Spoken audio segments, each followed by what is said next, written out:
Pengertian studi kelayakan bisnis. Dalam penjelasan sederhana, studi kelayakan bisnis adalah studi yang dilakukan seseorang untuk menemukan apakah sebuah bisnis itu layak dijalankan atau tidak. Studi kelayakan bisnis digunakan untuk menguatkan proses pengambilan keputusan tentang sebuah usaha atau proyek dapat dijalankan atau harus dikaji ulang. Studi kelayakan bisnis adalah mendalami, menganalisis, dan mempelajari apakah suatu bisnis itu layak dijalankan dengan tujuan mendapatkan laba secara maksimal. Feasibility study akan membantu kamu dan para pengusaha lain, terutama pemula, agar bisa mengambil keputusan yang tepat untuk masa depan bisnis. Studi ini akan meminimalisasi resiko kerugian yang mungkin akan terjadi ketika bisnis sudah berjalan. Jadi, yang dimaksud dengan studi kelayakan bisnis adalah kegiatan mengidentifikasi semua masalah, hambatan, penentuan tujuan, peluang usaha, visualisasi situasi, penilaian rancangan biaya dan manfaat bisnis tersebut. Jika ditemukan kendala, akan lebih mudah mencari alternatif solusinya. Ada 5 poin yang akan dianalisis pada tahap awal melakukan studi kelayakan bisnis. Yang pertama, deskripsi pasar. Yang kedua, deskripsi bisnis. Yang ketiga, teknologi yang dibutuhkan. Yang keempat, rincian finansial dan struktur organisasi bisnis. Dan yang kelima, kesimpulan strategi memajukan bisnis.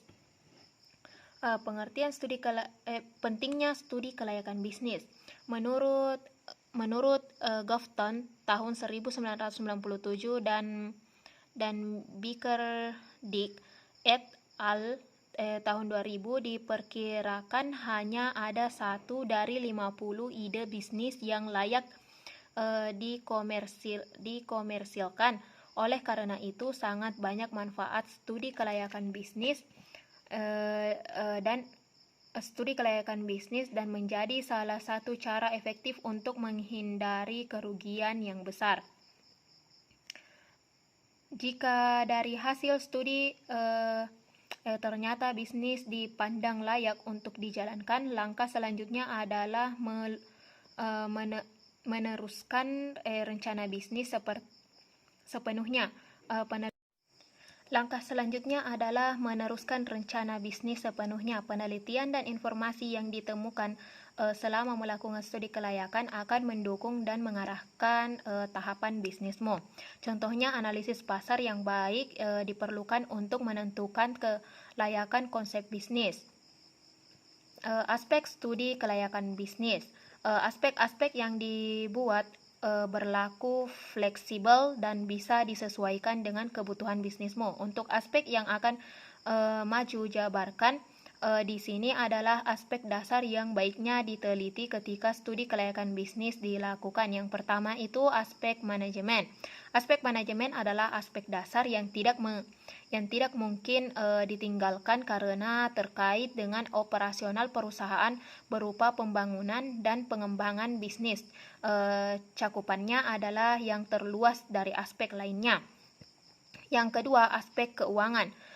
Modal adalah salah satu penentu ketika hendak memulai sebuah bisnis.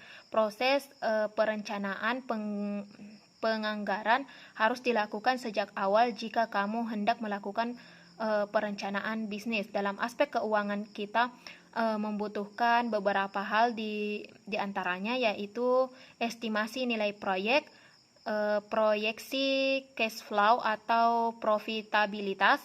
Yang ketiga, investasi pada bisnis lain oleh investor.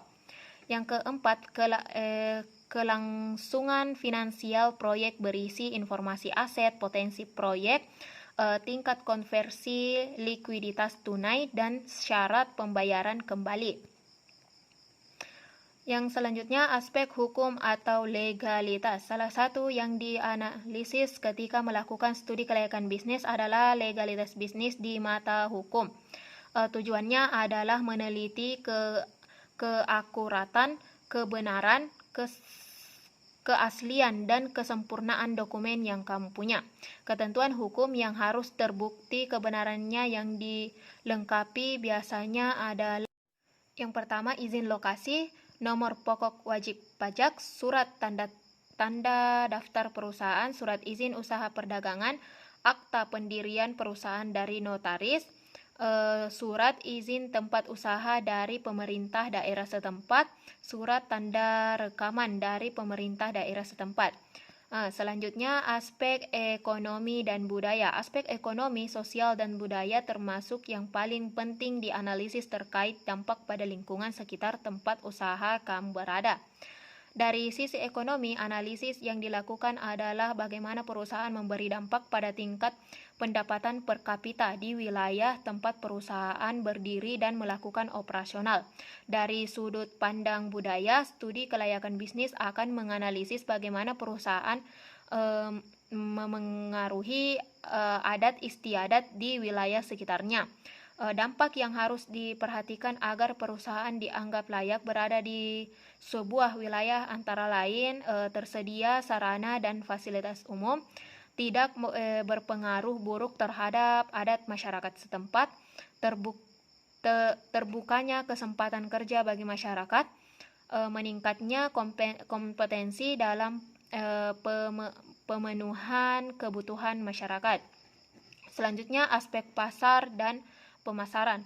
Pasar dan pemasaran adalah aspek dasar berikutnya yang diteliti di dalam studi kelayakan bisnis. Analisis yang dilakukan akan memberikan jawaban dari pertanyaan apakah produk yang diproduksi oleh perusahaan memiliki peluang pasar. Hal ini sangat penting dan berguna bagi perusahaan. Di bawah ini beberapa hal yang perlu kamu perhatikan saat melakukan studi kelayakan bisnis. Yang pertama, potensi pasar. Yang kedua, daya beli masyarakat. Yang ketiga, segmentasi. Yang keempat, jumlah konsumen. Yang kelima, situasi persaingan dalam industri yang sama. Aspek selanjutnya yaitu aspek teknis dan operasi.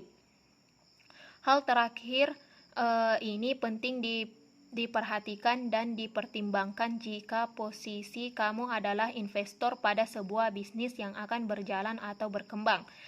Yang pertama itu tata letak perusahaan, yang kedua lokasi perusahaan, yang ketiga gambaran produk, dan yang keempat kemampuan produksi. Baik, saya akan melanjutkan materi keempat, yaitu tujuan studi kelayakan bisnis. Yang pertama, mengurangi risiko kerugian. Tentu saja meminimalkan risiko menjadi salah satu perhatian dan harapan dalam membangun sebuah bisnis. Alasannya adalah karena segala hal yang akan terjadi di masa mendatang tidak dapat diprediksi, hingga perlu melakukan analisis studi kelayakan agar segala risikonya bisa diperkecil. Yang kedua, memudahkan perencanaan usaha. Studi kelayakan bisnis memudahkan kamu dalam merencanakan bisnis.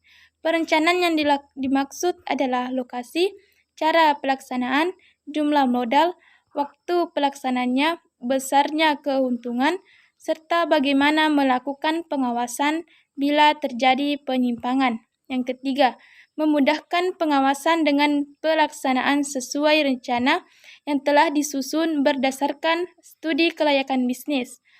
Maka pengawasan dalam proses operasional bisnis akan lebih mudah.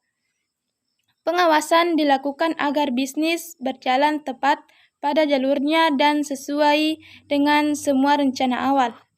Yang keempat, memudahkan mengendalikan bila terjadi penyimpangan dalam bisnis yang sedang berjalan. Kamu bisa lebih mudah memperbaikinya dan dapat langsung mengendalikannya hingga penyimpangan tidak semakin jauh melebar. Yang kelima, memudahkan pelaksanaan pekerjaan. Perencanaan sudah disusun dapat lebih mudah diterapkan, sehingga proses bisnis yang dilakukan bisa berjalan lancar karena semua orang yang terlibat memiliki pedoman dan tetap fokus pada tujuan. Bagian materi kelima, manfaat studi kelayakan bisnis. Manfaat dari pelaksanaan studi kelayakan bisnis akan dirasakan oleh pihak-pihak yang terlibat di dalam proses pembentukan sebuah perusahaan, baik langsung maupun tidak langsung.